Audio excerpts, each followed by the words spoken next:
The silent power within. Awakening through suffering. Have you ever found yourself staring at the ceiling in the middle of the night? Not because you couldn't sleep, but because your soul couldn't rest? Not because you're tired, but because something deeper aches? It's that quiet moment, when the world is still, when the noise fades, when the masks fall, and all that remains is you. In that silence, raw, unfiltered, you might ask, why does this still hurt? Why do I feel so alone even when I'm surrounded? Will I ever be okay again? If you've ever asked those questions, you're not broken, you're awakening. And that's exactly where this journey begins. The myth of being fixed. Modern life teaches us that everything can be fixed. A broken screen? Repair it. A fading relationship? Swipe for a new one. A restless mind? Medicate it. But healing isn't about being fixed. Because you're not a machine. You're not a checklist. You're not a mistake. You're a human being. And what you carry, your grief, your anger, your disappointment, isn't weakness. It's an invitation to go deeper, to stop looking outward for validation, approval, or rescue, an invitation to look inward, to begin the only journey that truly matters, the one that leads you back to yourself. Why healing doesn't come from outside. We're taught early on to outsource our peace. A good grade will make you happy. A partner will complete you. A job will give you worth. A like will give you confidence. But what happens when the grade is bad? The partner leaves. The job ends. Or the likes disappear. The truth is uncomfortable, yet liberating. Nothing outside of you can truly heal what lives inside you. This is not a message of despair. This is a message of empowerment. Because if the wound is within you, so is the cure.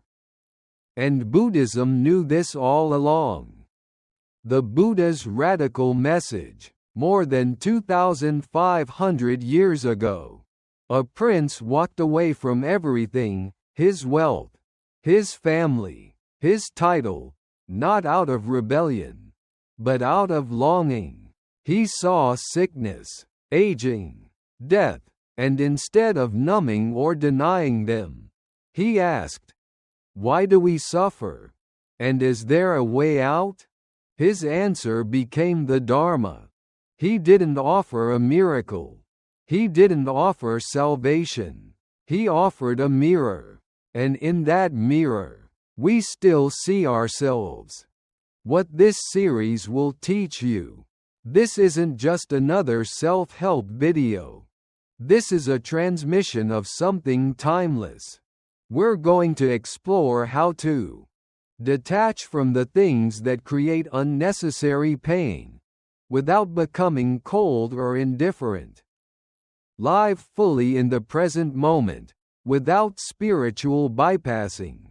Transform loneliness into inner richness, without needing others to fill your void. Forgive and befriend yourself, even when your inner critic screams otherwise. Turn your deepest wounds into your greatest strength, without denying your vulnerability. Each of these is more than a lesson.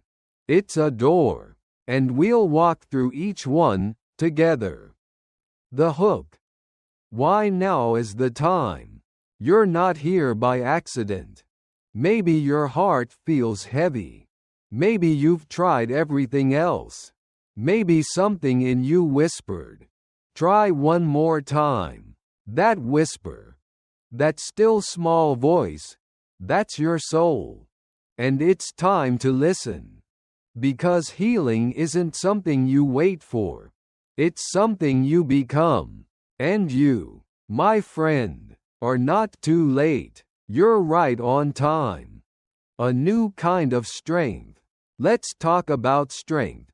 Not the strength to get over it, but the strength to sit with it. Not the kind that pretends everything is okay, but the kind that says, I am hurting, and I am still here. That is resilience. The strength to cry and keep going. The strength to forgive and not forget. The strength to be soft in a world that demands you to be hard. You don't need to become someone else. You just need to return to who you were before the world told you who to be. What the world needs now. We live in a world obsessed with doing. Achieve more, have more, be more. But what the world desperately needs is being. Being present, being kind, being still, being real. That's what healing is. That's what mindfulness gives us. Not escape, but clarity. Not avoidance, but understanding. And this journey is not for the faint-hearted. It's for those who are tired of hiding behind their pain and are ready to walk with it.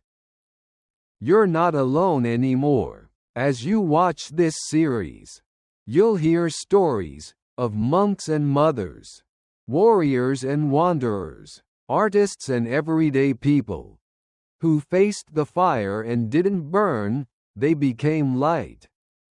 You'll learn tools, ancient and modern, that you can use in your daily life, in traffic, at the dinner table, during heartbreak, and on lonely nights.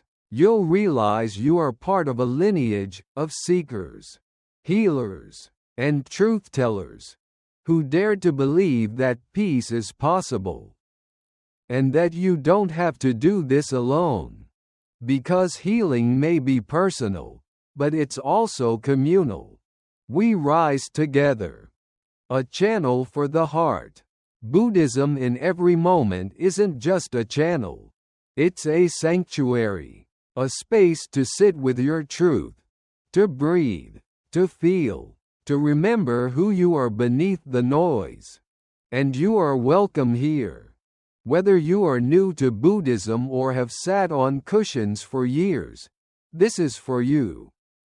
If you have a heart that aches and a spirit that longs, this is for you. If you are simply human, this is for you. Your first breath of freedom. So take a deep breath with me now. Inhale, not just air, but possibility. Exhale, not just carbon, but your burden. Right now, you're not watching a video. You're starting a revolution. Not out there, in here. A revolution of awareness, of letting go, of rediscovering your own wholeness. You don't need to be fixed. You don't need to be more. You only need to return to yourself. And when you do, you'll see, you were never broken. You were only becoming. Attachment and suffering expanded. In the Buddhist view, suffering, dukkha, is not a flaw of life, but a universal experience that arises when we become entangled in attachments. This teaching is as old as the first noble truth, and as timely as today's addiction to external validation. Outcomes and identities. Let's start with a question. Why do we suffer when something or someone is taken from us? Why does heartbreak feel like death? Why does failure feel like the end of worth? The Buddha's answer was simple, yet revolutionary. We suffer not because of what happens, but because of how tightly we hold on. The mechanism of attachment. The Pali word, tana, means thirst or craving. It refers not just to desire, but to obsessive clinging to people, achievements, emotions, self-image. And what do we cling to the most? Pleasure, permanence, and control. These three illusions form the bedrock of our suffering. Imagine clinging to a beautiful flower. The tighter you grasp, the faster it wilts. This is the paradox of attachment. The more you try to possess something, the more it slips through your hands. Attachment creates an expectation. This person will always love me. This success will make me whole. This identity will keep me safe. When reality shatters those assumptions, as it inevitably does, we are left in agony. This is why the Buddha taught that suffering is not in the object itself, but in the craving for it to last. Buddha's life as blueprint. Prince Siddhartha's life was a masterclass in the dangers of attachment. Raised in luxury, shielded from pain, he was promised happiness through power, wealth, and sensuality. But when he encountered sickness, old age, and death, the illusion cracked. His suffering wasn't born from the world. It was born from the illusion that the world could be controlled. His renunciation wasn't rejection, it was release. In the Dhammapada, the Buddha says, "From craving arises sorrow, from craving arises fear. For him who is free from craving, there is no sorrow or fear." Attachment in modern lives. You don't need to live in a palace to experience this. Think of a person clinging to a relationship long after it has turned toxic. Or an entrepreneur obsessed with legacy, sacrificing health and family. Or a student terrified of failing, equating grades with identity. Let's consider Oprah Winfrey, a figure respected not just for success, but for her journey through pain. Oprah has spoken openly about her childhood trauma, and the spiritual path she walked to let go of attachment to her pain identity.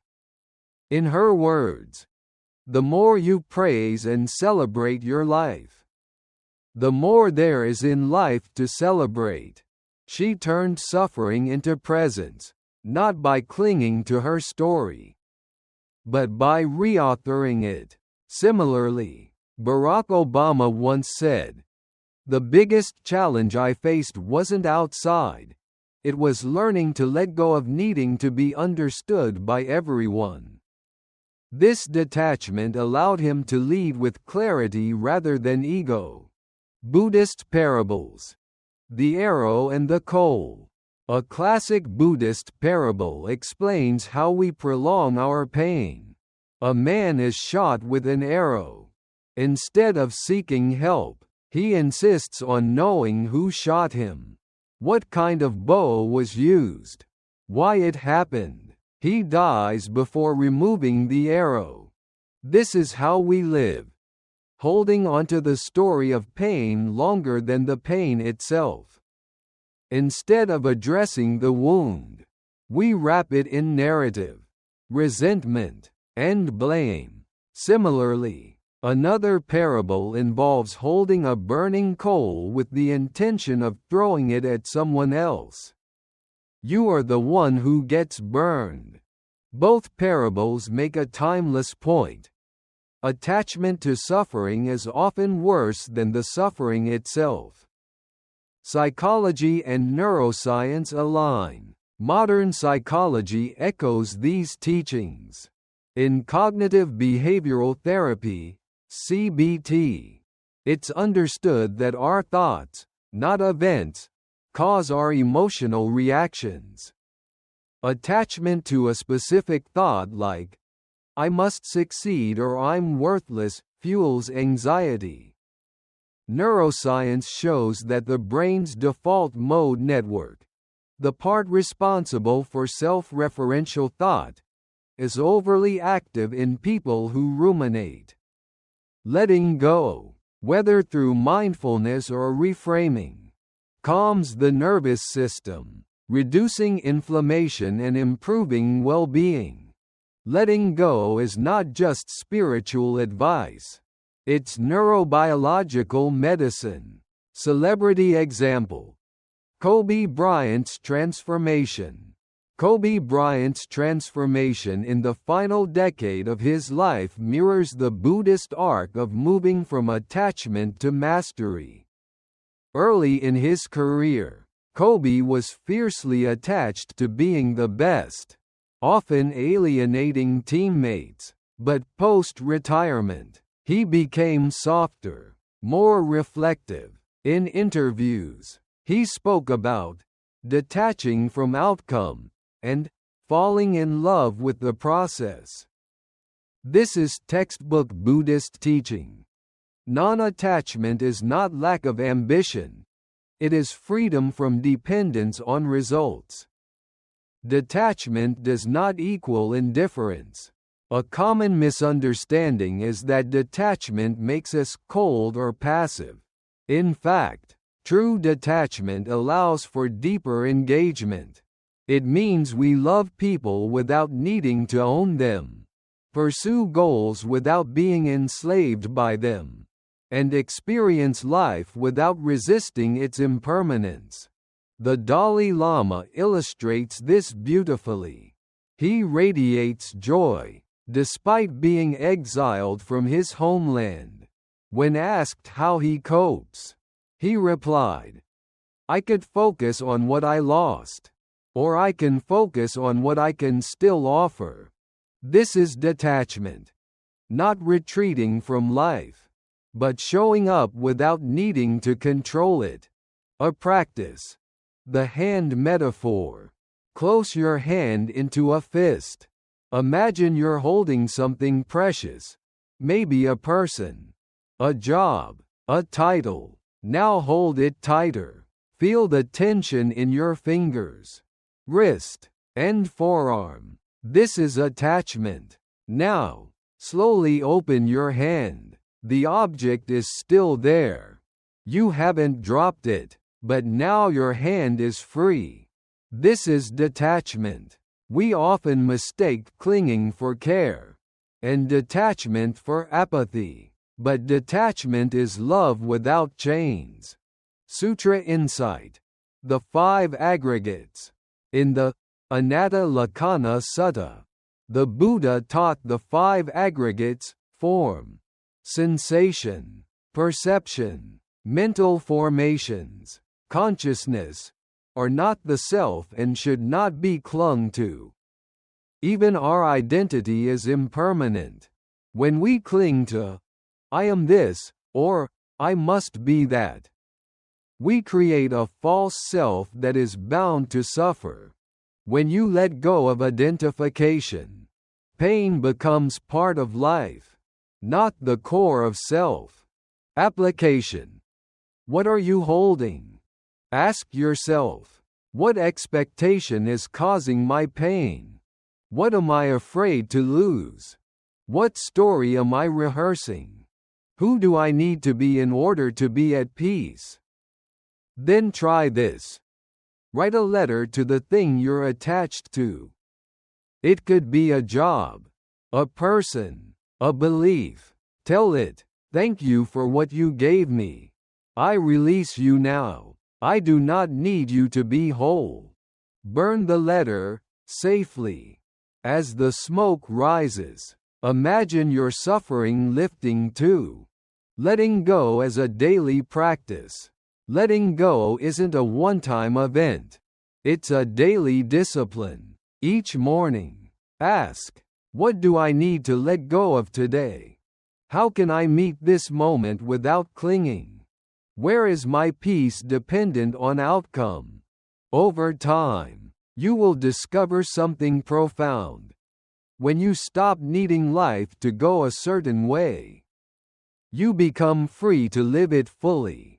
Mindfulness and present awareness, expanded. In a world where constant stimulation floods every waking moment, the ability to pause, breathe, and simply notice what is happening right now is one of the most radical and healing acts a person can undertake. This is the heart of mindfulness, the art of being here. Now, Buddhism teaches that all suffering stems not from what is happening, but from our refusal to be present with what is happening. When we resist the moment, by dwelling in the past or chasing the future, we disconnect from the only place healing is possible, the present. This is not a poetic metaphor. It is a neurological, psychological, and spiritual truth. Let us take a deep dive into how mindfulness, or sati in Pali, becomes the very ground of awakening. The Buddha's first prescription. Mindfulness wasn't a side note in the Buddhist teachings, it was central. In the Satipatthana Sutta, the Buddha laid out 4 foundations of mindfulness. Mindfulness of the body, kaya. Mindfulness of feelings, vedana. Mindfulness of mind, citta. Mindfulness of mental objects, dhamma. This was revolutionary. He wasn't asking people to believe anything blindly. He was urging them to observe themselves deeply and honestly, without judgment or distraction. Mindfulness is not just awareness. It's caring awareness. It is being fully present with your experience while holding it with the warmth of a parent watching a child sleep, not controlling, not analyzing, just seeing. Modern life. The crisis of distraction. Let's face it. We are addicted to elsewhere. Our devices ping us into the future. Our traumas pull us into the past. And our worries scatter us in 1,000 directions. In fact, a Harvard study found that the average mind wanders 47% of the time. And here's the kicker. People reported being less happy when their mind wandered, regardless of what they were doing. In other words, mind wandering is misery. This is where Buddhist practice becomes both ancient and urgently modern. The invitation to return to the present is not about renunciation, it's about rescue. Thich Nhat Hanh. Mindfulness in everyday life. The late Zen master Thich Nhat Hanh was a pioneer of applied mindfulness. To him, mindfulness wasn't limited to the cushion. It was everywhere, in drinking tea, walking, washing dishes, even brushing your teeth. He once said, "When you are washing the dishes, wash the dishes. Don't wash the future." He wasn't being poetic. He was being exact. Most of us don't live our lives. We rehearse them, replay them, edit them. But the only moment we can ever live in is this one. His famous bell of mindfulness practice encouraged students to pause every time a bell sounded, just to breathe and return. Imagine the transformation if we treated every phone notification as a bell of mindfulness instead of an interruption. The brain on mindfulness. Neuroscientists now confirm what Buddhist monks have practiced for centuries.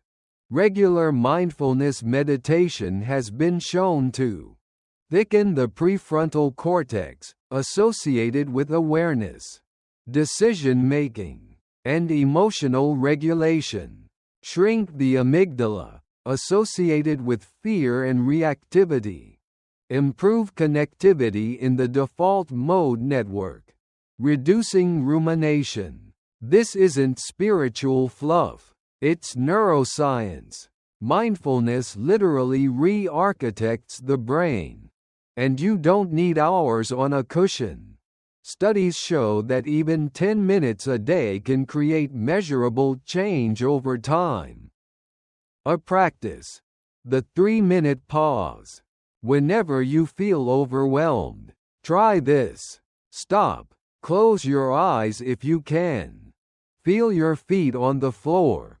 Take 3 slow, deep breaths. Feel the inhale. Feel the exhale. Ask yourself, what is happening in my body? In my thoughts? In my heart? Don't analyze. Just observe. That's it. This moment of pure observation cuts through the fog of reaction and brings you back to clarity. The monkey mind. In Buddhist teachings, the mind is often likened to a monkey, restless, impulsive, leaping from thought to thought. Modern-day psychologists might call this anxiety, hypervigilance, or compulsive thinking. Mindfulness doesn't force the monkey to sit still. It simply watches the monkey. Over time, the monkey grows tired and settles down on its own. As Ajahn Chah once said, "You see the mind moving and you don't move with it. That's the art." Public figures and mindfulness. Let's take a look at some powerful figures who swear by mindfulness. NBA legend LeBron James uses daily mindfulness to stay focused during pressure. He's spoken about how meditation gives him clarity on the court, helping him stay locked in during intense moments. Oprah Winfrey, a longtime practitioner of meditation, has said, "The stillness is the space where all creative expression, peace, and joy emerge." Even business titans like Salesforce CEO Mark Benioff and Twitter founder Jack Dorsey practice daily mindfulness to maintain clarity and presence in high-stakes environments. This isn't about privilege, it's about prioritization. If leaders with global empires can make space for mindfulness, so can we. Walking meditation. Returning to the body. One of the simplest and most transformative mindfulness practices is walking meditation.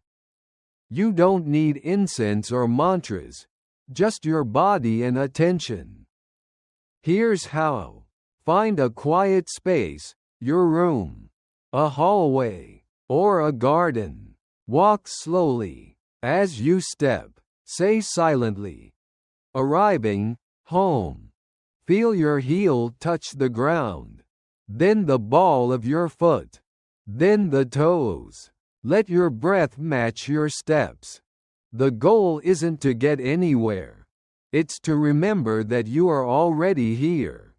This reconnects you with your body. A necessary antidote in a world that lives in screens and thoughts. Scriptural wisdom. The mind is everything. The Dhammapada, a collection of the Buddha's sayings, begins with this: all that we are is the result of what we have thought. The mind is everything. What we think, we become. Mindfulness trains the mind not to react automatically, but to respond consciously. Instead of becoming what the mind impulsively thinks, we become what we intentionally choose. Mindfulness does not equal empty mind. Let's bust a myth. Mindfulness is not about having no thoughts. That's nearly impossible. Mindfulness is about having a different relationship with thoughts. You are not your thoughts. You are the awareness behind them. Imagine thoughts as clouds in the sky. You are the sky. Thoughts will come. Thoughts will go. The sky remains. From Trauma to Presence. Dr. Bessel van der Kolk, author of The Body Keeps the Score, emphasizes how trauma disconnects people from the present moment. Survivors often live in past fear or future threat. Mindfulness, and its Buddhist roots, are at the heart of many trauma therapies today, including somatic experiencing and EMDR. When you bring attention to the breath, you teach the body, this moment is safe. Over time, this heals the nervous system. Mindfulness in daily life. Mindfulness doesn't need to be a separate activity. It can be embedded in daily routines. Brushing your teeth. Notice the texture of the brush, the taste of toothpaste. Drinking water. Feel the coolness, the sensation of swallowing. Listening. Can you hear without needing to reply? These moments, tiny as they seem, rebuild presence one breath at a time. When mindfulness gets difficult, sometimes, mindfulness brings up discomfort. That's normal. When we slow down, we may notice pain we've been avoiding. This is not failure, it's progress. As Jack Kornfield says, the healing comes when you're willing to be still with what hurts. Mindfulness isn't always peaceful, but it is always healing. The ultimate realization. At the deepest level, mindfulness dissolves the illusion of separation. It reveals that our thoughts are not facts, that our emotions are not permanent, and that our awareness is vast and compassionate. This realization is the beginning of freedom. Loneliness and solitude. The sacred space within. Loneliness is not the absence of people. It is the absence of connection with others, with ourselves, and most importantly, with the present moment. Solitude, on the other hand, is not emptiness. It is space, fertile, powerful, transformative. In Buddhist philosophy, there is a clear distinction between these two states. One imprisons, the other liberates. As modern humans, we are more connected than ever, yet increasingly lonely. We carry devices that link us to millions, yet we often feel unseen, unheard, untouched in our deepest selves. Why? Because connection is not measured by proximity or frequency. It is measured by presence. The Buddha's solitary quest. Before he was the Buddha, Siddhartha Gautama left behind everything, wealth, status, family, to sit beneath a tree in silence. He did not do this out of rejection. He did it out of necessity. Only in solitude could he fully confront the illusions, fears, and desires that kept him chained to suffering. His aloneness was the crucible of awakening. This act was not escapism, it was engagement.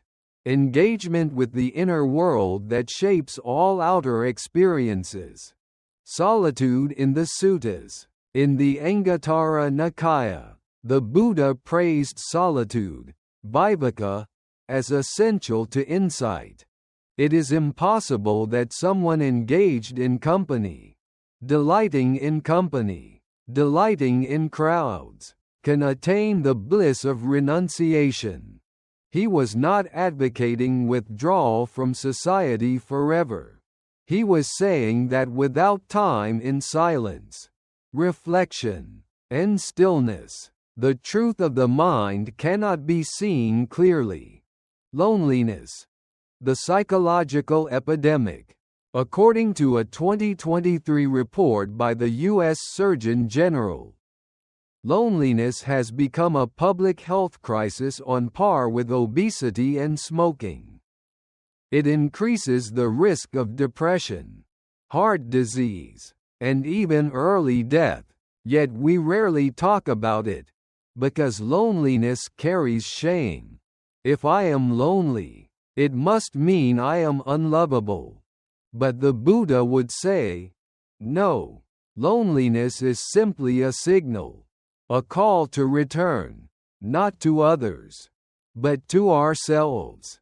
The illusion of completion. We've been conditioned to believe that someone else will complete us, that the aching void inside is shaped like a partner, a friend, or even a soulmate.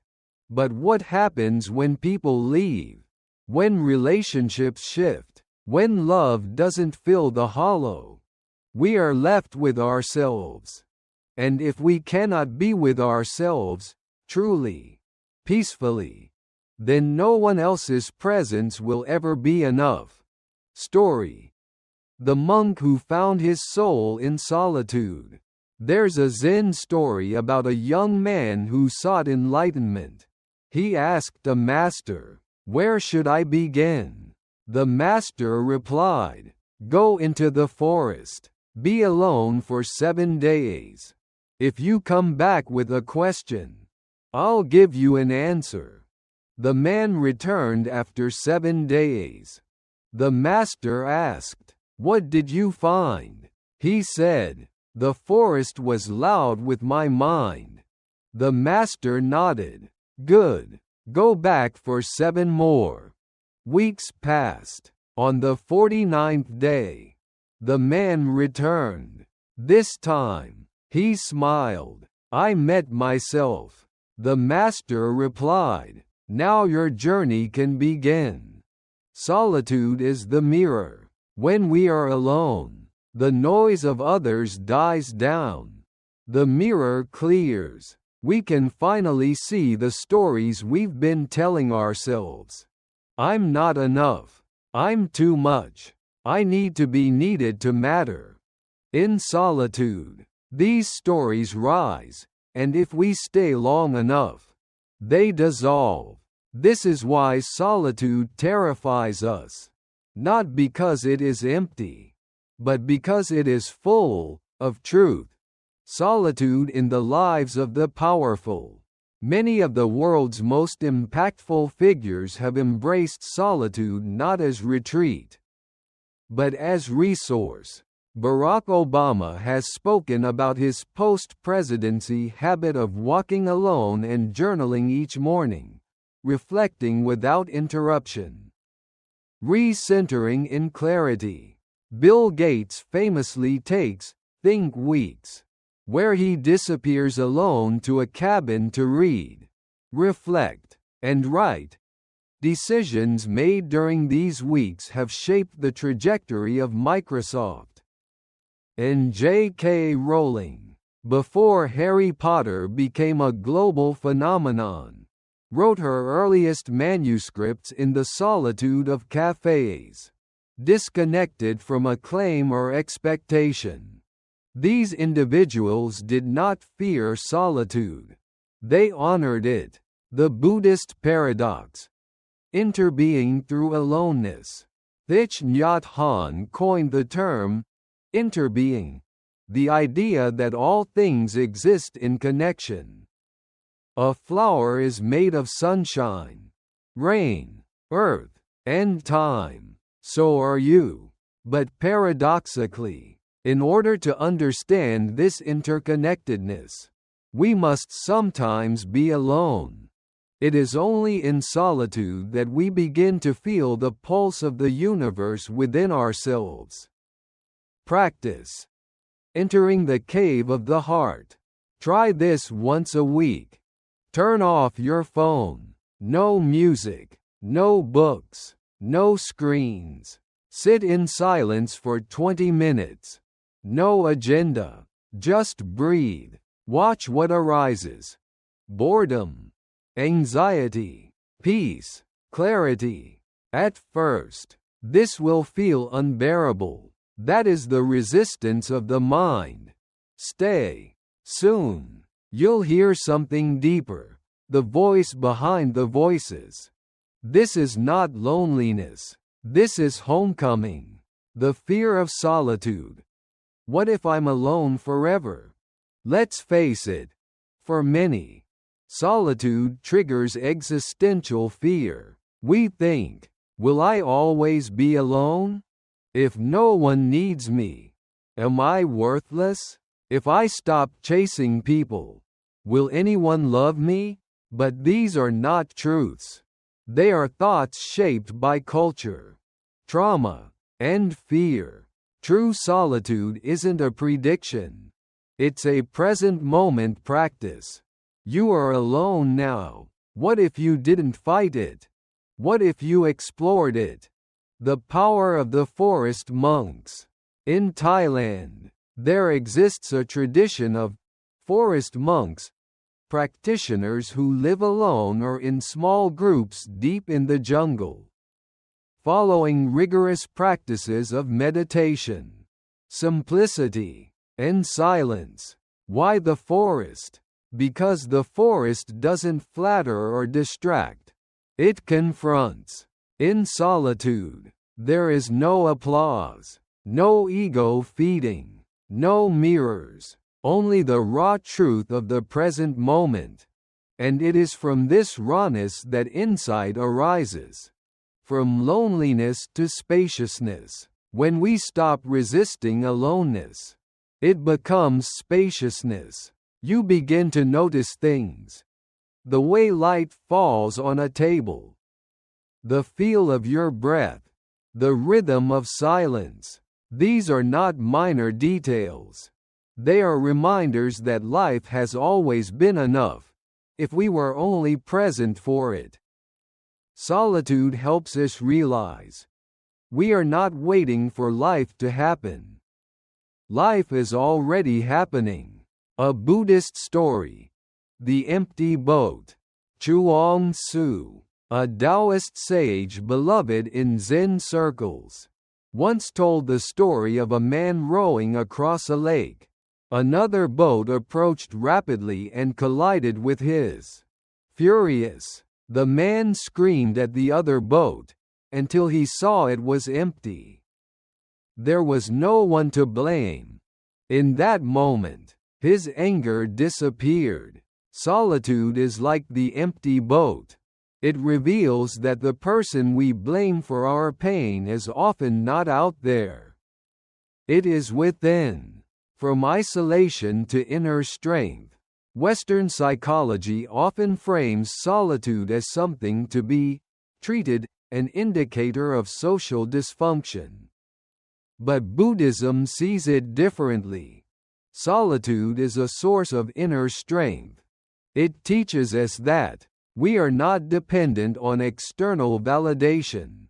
Our worth is not measured by others' attention. Peace is not something we find out there. It is something we uncover in here. Final reflection. Loving the one you're with. There's a quote by Byron Katie. Do you want to meet the love of your life? Look in the mirror. This isn't narcissism. It's necessity. Until you can sit with yourself, without judgment, without escape, without shame, no relationship, no success, no achievement will ever satisfy you. Because all of it will be trying to fill a space that only you can inhabit. And here's the beautiful truth. When you learn to love being with yourself, you become magnetic. You attract people, opportunities, and experiences not from need, but from fullness. And that, as the Buddha would say, is the beginning of true freedom. Forgiveness and self-compassion. The courage to release and the grace to embrace. In the Buddhist tradition, forgiveness is not an act of weakness, it is an act of liberation. It is not something you do for others. It is something you do for yourself. To forgive is to say, I refuse to carry this anymore. And yet, How many of us carry years, sometimes decades, of pain, blame, guilt, and shame? How many nights have we lost to replaying the same conversation, the same betrayal, the same moment we wish we could change? The Buddha taught, hatred does not cease by hatred, but only by love. This is the eternal rule. And in this teaching lies the seed of both forgiveness and self-compassion. But let's begin where it hurts most, with ourselves. The most difficult person to forgive. Here's a painful truth. Most of us can extend more compassion to a stranger than to ourselves. We tell ourselves things like, I should have known better. It's my fault. I'll never be enough. We become our own judge, jury, and executioner, reliving old mistakes as if punishment will somehow purify us. But Buddhism reminds us that all beings, including ourselves, are worthy of compassion. The concept of metta, or loving kindness, is not selective. It is not earned. It is offered unconditionally to all sentient beings, including the one reading this sentence right now.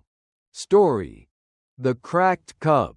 A Zen master once held up a cup and said to his students, "This cup is already broken. I love it. I use it. But one day, it will fall and shatter. So I enjoy it now, fully." He paused and said, "You are also already broken, and that is why you must love yourself now." This story is not morbid. It's liberating. We are not projects to be perfected. We are humans to be embraced, in all our messiness, fallibility, and depth. Science behind self-compassion. Modern psychology validates what Buddhism has taught for centuries. Dr. Kristin Neff, a pioneer in self-compassion research, defines it as having three components: self-kindness versus self-judgment, common humanity versus isolation, mindfulness versus over-identification. In her studies, individuals who practice self-compassion are more resilient, less prone to anxiety and depression, and more likely to learn from failure. Why? Because when you stop attacking yourself, your nervous system calms down, the mind opens, the heart softens, growth becomes possible. Forgiveness does not equal forgetting. Many resist forgiveness because they equate it with excusing or forgetting. But Buddhism teaches something different. Forgiveness is not amnesia, it's clarity. You forgive because you're tired of suffering. Think of it like this: someone hurt you. That pain was real, but now it lives in your body like a thorn. Do you want to carry it for 1 year? 10 years? The rest of your life? Forgiveness is not saying, "What you did was okay." It's saying, "I no longer give you the power to control how I feel." The hot coal parable. One of the Buddha's most powerful analogies is this: holding on to anger is like grasping a hot coal with the intent of throwing it at someone else. You are the one who gets burned. Now imagine how many coals you've been holding. Not just one, but a handful. Each one connected to a name, a face, a wound. Wouldn't you rather put them down? Nelson Mandela. The politics of forgiveness. Few modern figures exemplify radical forgiveness like Nelson Mandela. After 27 years in prison, often in isolation, He walked out and chose peace over vengeance. He said, "As I walked out the door toward my freedom, I knew that if I didn't leave my bitterness and hatred behind, I'd still be in prison." This was not naivete. It was wisdom. Mandela understood that personal peace was inseparable from national healing, and that forgiveness was the only bridge that could cross that chasm. Practice. Loving kindness, metta, meditation for self-forgiveness. Here's a simplified metta practice to begin forgiving yourself. Sit comfortably. Close your eyes. Breathe. Repeat inwardly. May I be safe. May I be kind to myself. May I forgive myself. As thoughts arise, of mistakes, regrets, or judgments, gently return to the phrases. Do this for 5 to 10 minutes daily. Over time, your internal tone will change, from harshness to gentleness. You don't need to force forgiveness. You only need to stop rehearsing harm. What about those who hurt you? But they never apologized. They don't deserve forgiveness. These are valid feelings. But Buddhism flips the question. Do you deserve freedom? Forgiveness doesn't require reconciliation. You can forgive someone and never speak to them again. Forgiveness is a private act, a sacred one. You do it for your own liberation. You might still feel anger. That's okay. Emotions take time. But the decision to forgive is a turning point, from reactivity to responsibility. The ice cube metaphor. Think of anger like an ice cube in your hand. It's cold. It hurts. You want to throw it. But if you just hold it gently, it melts. Not because you forced it, but because you didn't feed it. Forgiveness works the same way. The more you resist it, the longer it lingers. But if you sit with it, with kindness, it dissolves. The difference between forgiveness and trust. Buddhism is also practical. Forgiveness doesn't mean you allow someone to hurt you again. That's foolishness, not compassion. Forgiveness heals your heart, but trust is a different matter. Trust must be earned. Boundaries are sacred. As Lama Rod Owens says, I can forgive you and still never allow you near me again. Forgiveness is about freedom, not foolishness. Real-world example. Oprah Winfrey and her past. Oprah, one of the most powerful women in media, was sexually abused as a child. She has spoken openly about the anger and shame that haunted her for years. But through therapy, meditation, and spiritual practice, she reached a turning point. I had to forgive so I could live, she said. Today, she credits her healing not to external success, but to learning how to forgive, not only others, but herself. Buddhist parable. The two arrows. The Buddha once asked his disciples, if a person is struck by an arrow, is it painful? They answered, yes. He continued, if the person is struck by a second arrow, is it even more painful? They replied, yes. The Buddha said, the first arrow is what life does to you. The second arrow is what you do to yourself, through judgment, resentment, and rumination. We cannot always avoid the first arrow, but we can choose not to shoot the second one. Forgiveness is how we stop the cycle. Self-compassion as the first Dharma gate. In traditional Buddhist monastic life, The gate is a symbol of entry. Self-compassion is the first gate into deeper understanding. When you practice self-compassion, you begin to dismantle the ego that says, I am bad, I must earn love, I cannot fail. You begin to replace it with, I am learning, I am enough, I deserve peace. And from this place, all healing becomes possible. Final reflection. The feather and the stone. Imagine carrying a stone in your pocket for years. You forgot why it's there, but it weighs you down. One day, someone says, you can let it go. You hesitate, but it was important once. They nod, and now it's not.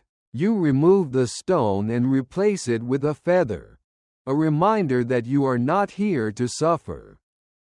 That is forgiveness, a replacement, not an erasure, a choice. Resilience and transformation, turning pain into wisdom. In Buddhist philosophy, the greatest growth often arises not from comfort, but from adversity. While many fear suffering, Buddhism teaches that suffering is not the end, it is the beginning of awakening. Resilience, in this tradition, is not about bouncing back to who we were before difficulty. It is about becoming someone wiser because of it. True transformation is not linear. It is often born from collapse, from the ashes of expectation. Identity and illusion. The lotus flower, which rises from the mud to bloom in pristine beauty, is no accident as Buddhism's central metaphor. Suffering is the mud, mindfulness is the root, wisdom is the blossom. Let's examine this journey. Pain is inevitable, suffering is optional. We begin with this core distinction in Buddhist psychology. Pain is a part of life. Everyone loses, everyone grieves, everyone fails. But suffering, prolonged mental anguish, is what arises when we resist pain. When we deny it, suppress it, or identify with it too deeply. The Buddha said, what you resist persists, and resilience begins with acceptance. Let's not confuse this with passivity. Acceptance is not giving up. It is stepping into reality as it is, before we choose how to move forward. Story. The Blacksmith and the Blade. A disciple once asked his teacher, why do I suffer so much? The teacher replied, imagine a blade forged in fire. If you remove it too soon, it bends. If you leave it too long, it shatters. But if you watch it carefully, adjust the heat, and hammer it patiently, it becomes a sword. Are you the fire, the hammer, or the blade? The master asked. The disciple replied, I want to be the blade. Then let life shape you. This is resilience. Not avoiding the fire, but trusting that it has purpose. Neuroscience of transformation. Modern brain science supports this principle. Neuroplasticity, the brain's ability to rewire itself, thrives under challenge. Struggle prompts growth, especially when paired with conscious reflection. Viktor Frankl, the Austrian psychiatrist who survived Auschwitz, wrote in Man's Search for Meaning, when we are no longer able to change a situation, we are challenged to change ourselves. Frankl found meaning not in avoiding pain, but in transforming it. His legacy is living proof that resilience is forged in the darkest hours. Buddhist framework. The Three Fires and the Middle Way. In Buddhism, the three poisons, greed, hatred, and delusion, are the fires that perpetuate suffering. Resilience is cultivated by extinguishing these through insight, ethics, and discipline. But unlike harsh self-denial, Buddhism teaches the middle way, balance between indulgence and austerity. Real transformation does not come from extremes. It arises from steadiness. Think of a tree in the wind. It bends, not breaks. That is the middle way in motion. The cycle of samsara and the choice to awaken. Resilience also means interrupting the karmic loop. In samsara, we repeat patterns, reacting to suffering with more craving, aversion, or ignorance. Transformation begins when we pause and ask, "What is this pain teaching me?" In that pause, a doorway opens. We can choose awareness over habit. That choice, however small, is the beginning of liberation. Real-world example. Malala Yousafzai.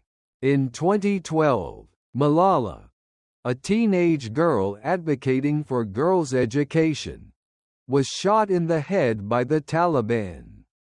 The intention was to silence her.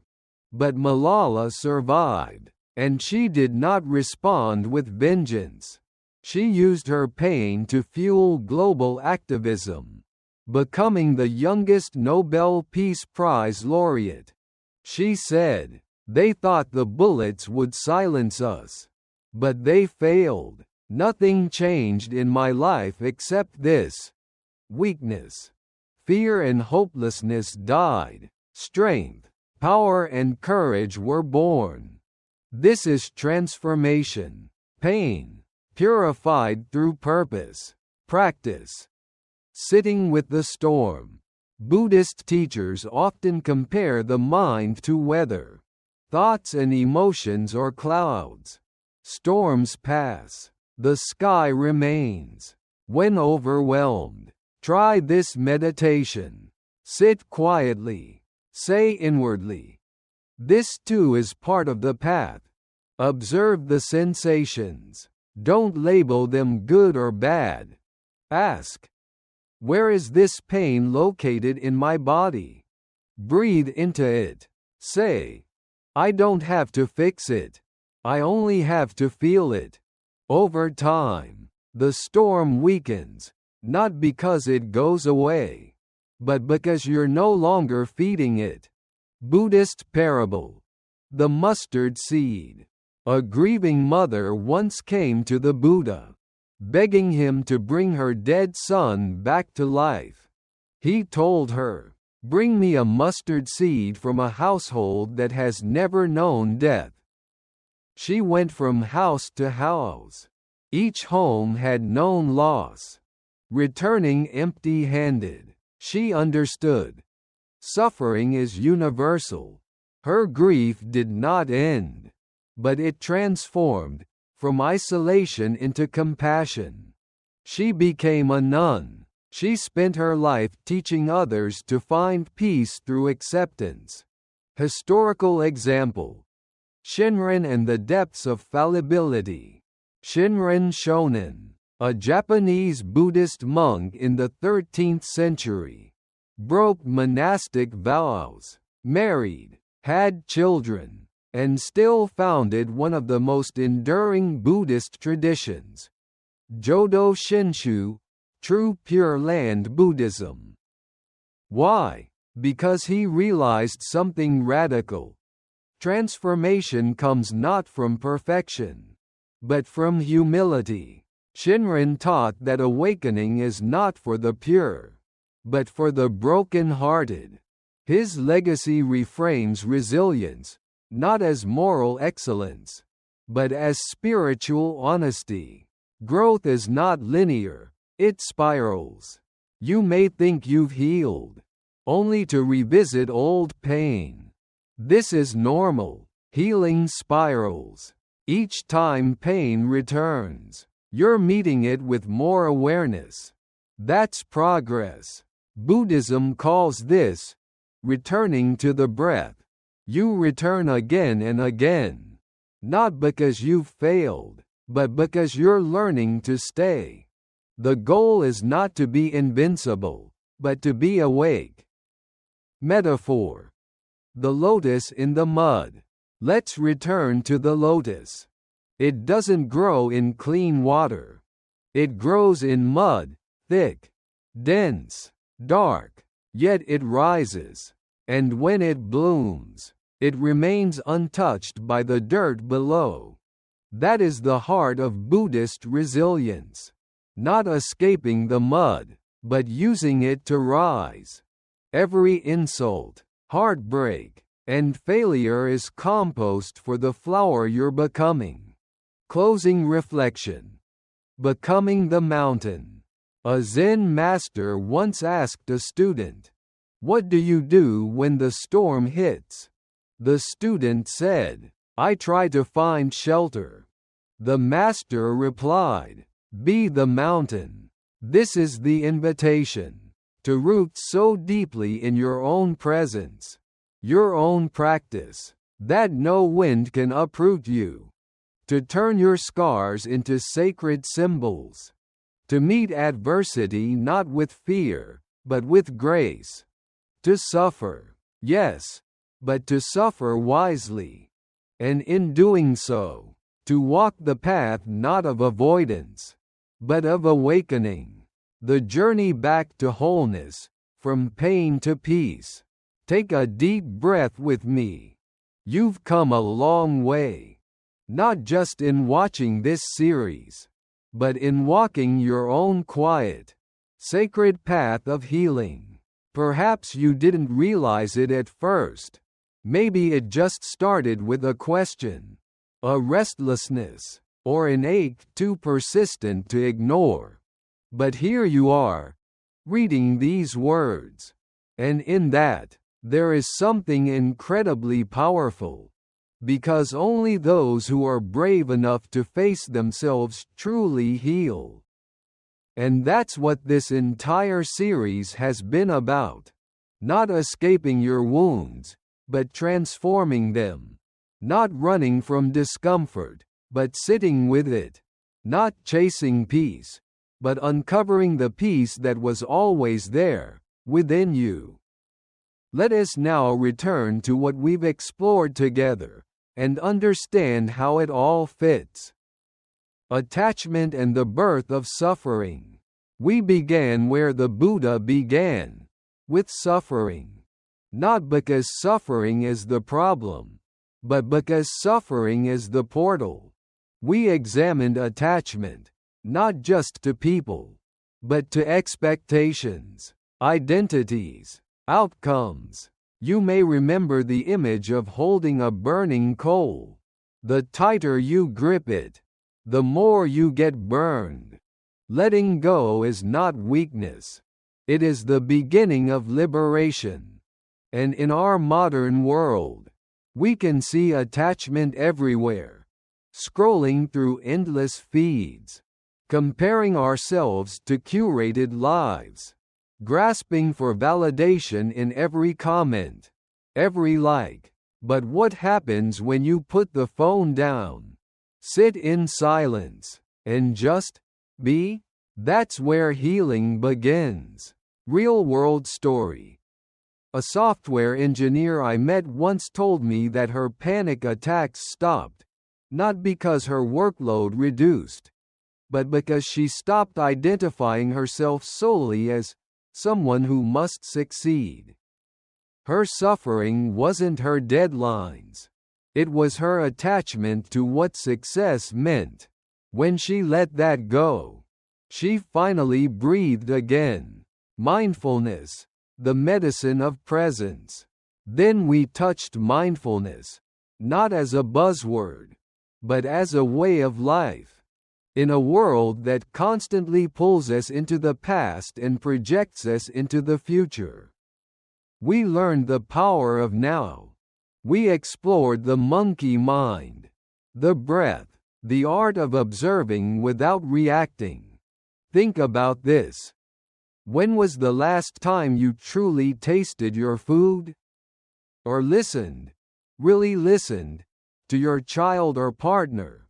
This is mindfulness, and it's available to you in every moment. Real-world application. I know a CEO who takes 3 deep breaths before entering every meeting. It's not about being spiritual. It's about being clear, and that clarity, born of mindfulness, is what makes him a better leader, partner, and human being. You don't have to be a monk to be mindful. You just have to be here. Loneliness and the sacredness of solitude. We then walked into the shadow of solitude. For many, the idea of being alone is terrifying. It feels like being left behind. But Buddhism taught us something radical. Solitude is not loneliness. It is communion with yourself. We learned that peace doesn't come from noise. It comes from presence, and that being alone is not something to escape, but something to embrace. We explored the difference between craving company and honoring connection. You are not broken because you enjoy your own company. You are not weak because you crave silence. You are becoming whole. Real-world image. Consider the writer Maya Angelou.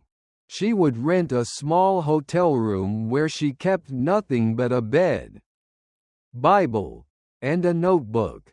Why? Because in solitude, her true voice emerged, the same voice that shaped history. So don't fear solitude. Let it reveal you. Forgiveness and the power of self-compassion. Then came the hardest part for most of us. Forgiveness. Not forgiveness as a transaction. If they apologize, I'll forgive. But forgiveness as freedom from the poison of resentment. We saw how forgiving others sets us free. But most importantly, we touched the deep wound. How hard it is to forgive ourselves. The self-judgment, the shame, the endless reruns of, I should have known better. Buddhism teaches metta, loving kindness. But it starts within. You are not the worst thing you've done. You are not the voice that tells you you're not enough. You are not beyond healing. Real-world resonance. I once guided a woman in her late 60s through a loving-kindness meditation. She had carried guilt over a family rift for 30 years.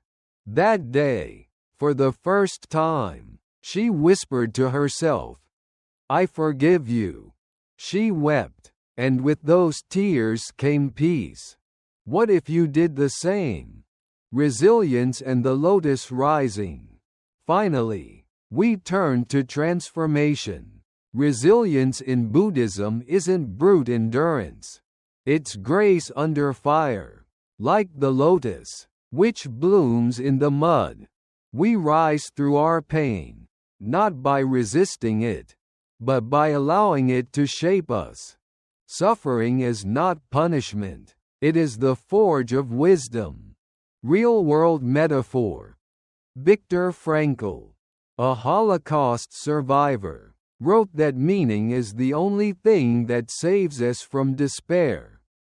He didn't escape his suffering. He transformed it. The same is true for you. Every heartbreak has made you softer. Every setback has made you stronger.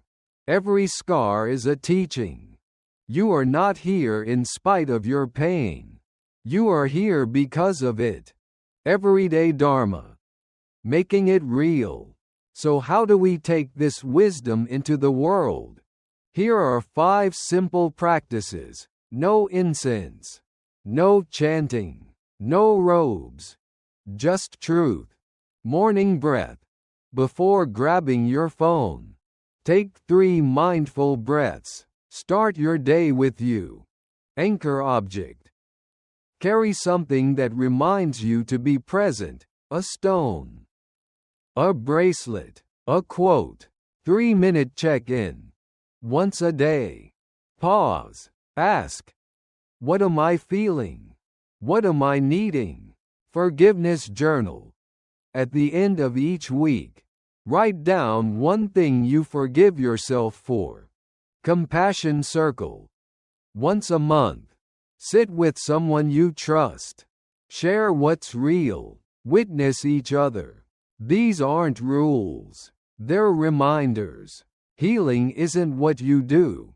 It's who you allow yourself to become. Before you go, you are never alone. Let me tell you something. You are not alone. You are not too late. You are not too broken. And you are not behind. You are on time. You are enough. You are seen. I don't know what brought you here. But I know this. Something in you is ready. Something in you is opening. Something in you is healing. And that is holy. So breathe. And now, take the next step. Because healing isn't an idea anymore. It's a practice. A presence. A path. Final invitation. If this series stirred something in you, if a sentence made you breathe deeper, if a story reflected your own, if a moment felt like truth, I ask you to do 3 things. Like this video. It helps this message reach others. Subscribe to our channel, Buddhism in Every Moment. This isn't just content, it's community. Leave a comment below. Your insight could be the lifeline someone else needs. And above all, keep walking. You don't need to run. You don't need to fly. Just walk.